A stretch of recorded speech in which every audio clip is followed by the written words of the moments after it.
ஆண்டவராக இயேசு கிறிஸ்துவுக்குள் மிகவும் அன்பாக நேசிக்கப்பட்ட அன்புக்குரிய சகோதர சகோதரிகளே, உங்கள் யாவருக்கும் அன்பின் வாழ்த்துக்கள்.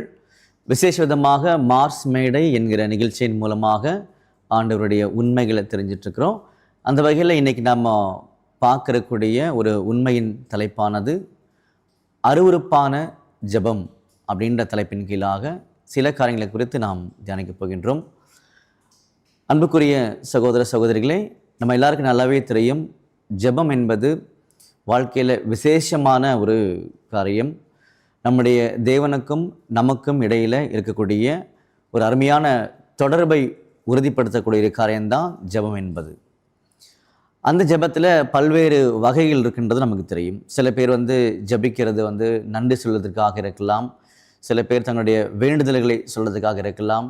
அது மாதிரி பல காரியங்களுக்காக பார்த்திங்கன்னா இந்த ஒரு தொடர்பை அருமையான வாய்ப்பு என்ன பண்ணுறாங்கன்னா எல்லாரும் பயன்படுத்துகிறாங்கன்றது நமக்கு தெரியும்.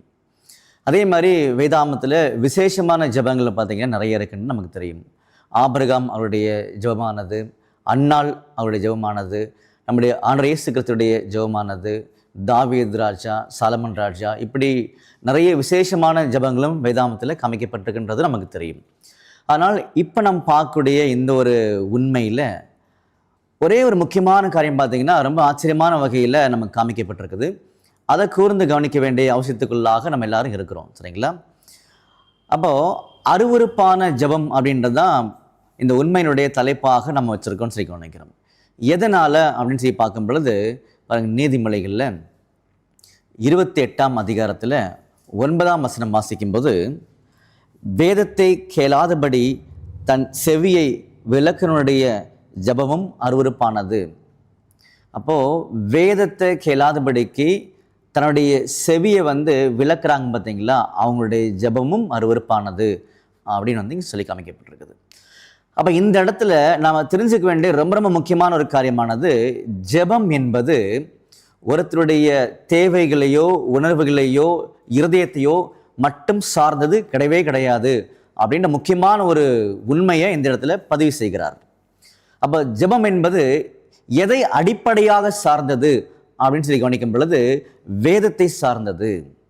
அப்போ இந்த வேதத்துக்கு செவி கொடுக்காமல், நமக்கு எல்லாருக்கும் நல்லாவே தெரியும் செவி கொடுக்கறதுனா என்ன அர்த்தம் சொல்லி பார்க்கும் பொழுது 1 சாமுவேலில் 3ஆம் அதிகாரத்தில் 9ஆம் வசனம் நம்ம வாசிக்கும்போது, ஸோ அந்த இடத்துல நமக்கு சாமுவேலுடைய ஒரு காரியத்தை குறித்து அங்கே சொல்லப்பட்டிருக்கும்.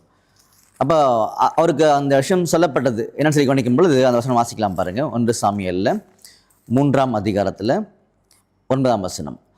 சாமுவேலை நோக்கி, நீ போய் படுத்துக்கொள், ஏலி சொல்கிறாரு, உன்னை கூப்பிட்டால் அப்பொழுது நீ கர்த்தாவே சொல்லும் அடியேன் கேட்கிறேன், கர்த்தாவே சொல்லும் அடியேன் கேட்கிறேன்.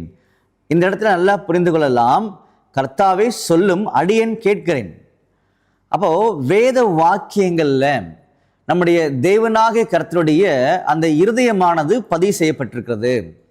அவருடைய பிரமாணத்துக்குள்ளாக அவருடைய சித்தமானது உள்ளே இருக்குது.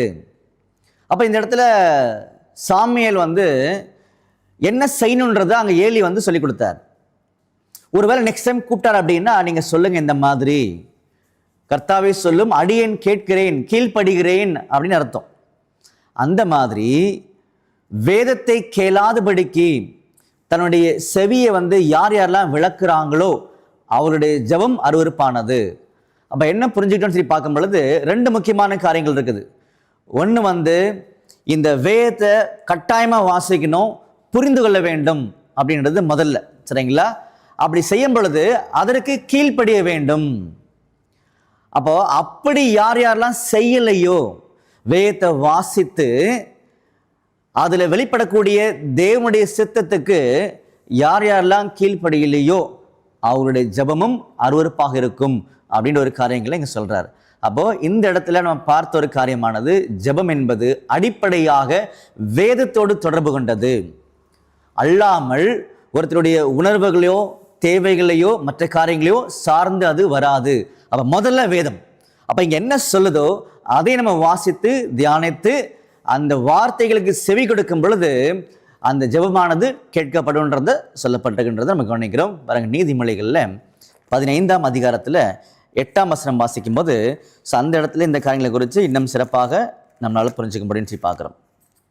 நீதிமொழிகள் 15:8 வாசிக்கலாம். துன்மார்க்கனுடைய பலி கர்த்தருக்கு அருவருப்பானது, செம்மையானவர்களின் ஜெபமோ அவருக்கு பிரியம். அப்போ அந்த வகையில் அன்புக்குரிய சகோதர சகோதரிகளே, நாம் வேதத்தை வாசித்து தியானித்து அதில் வெளிப்படக்கூடிய தேவனுடைய சித்தத்துக்கு செவி கொடுத்து நாம் ஜெபிக்கும் பொழுது நிச்சயமாகவே நம்முடைய ஜெபமானது கேட்கப்படுன்ற ஒரு நம்பிக்கையை வெளிப்படுத்தியிருக்கார். அதற்கு மாறாக அருவருப்பான ஜெபம் பண்ணக்கூடாதுன்றதையும் புரிய வச்சிருக்கார். தேவன் தாம் ஆசீர்வதிப்பாராக. ஆமென்.